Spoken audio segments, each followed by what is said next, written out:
Hello guys, வாங்க. இது நம்ம வீட்டில் உள்ள மணத்தக்காளி கீரை செடி.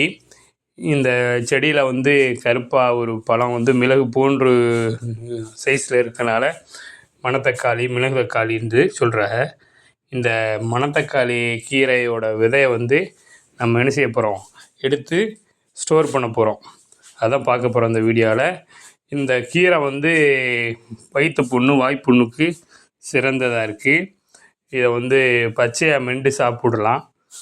வயிற்று புண்ணு, வாய்ப்புண்ணு உள்ளவங்க பச்சையாக மென்று சாப்பிட்ரு, அல்லது ஜூஸ் அடித்து குடிக்கலாம். இப்படி சாப்பிட்டுக்குறங்க. பருப்பு கீரை போட்டும் சாப்பிட்டுக்கலாம். வாங்க, இந்த கீரை இந்த விதையை ஒரு கிண்ணத்தில் போட்டு நல்லா நசுக்கி எடுத்துட்டோம்னு சொன்னால் இந்த விதையெல்லாம் இந்த தண்ணியில் இறங்கிடும்.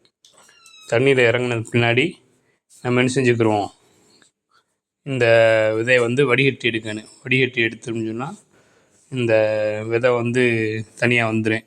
ஏண்டா மற்ற விதை மாதிரி இல்லை, இதை ஈஸியாக எடுக்க முடியாது. நைஸாக இருக்கிறனால இதை ஈஸியாக எடுக்கிறதுக்கு முடியாது. அதனால் ஒரு பவுலில் தண்ணி கிண்ணத்தில் நல்லா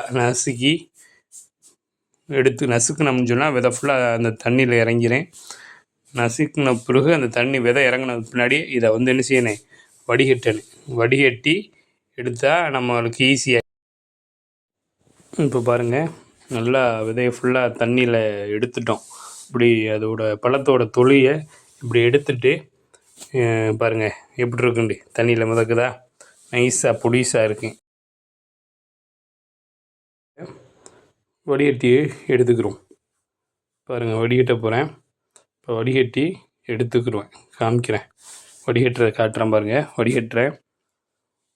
இப்படி வடிகட்டின போகும்போது அந்த விதை தங்கிக்கிறேன்.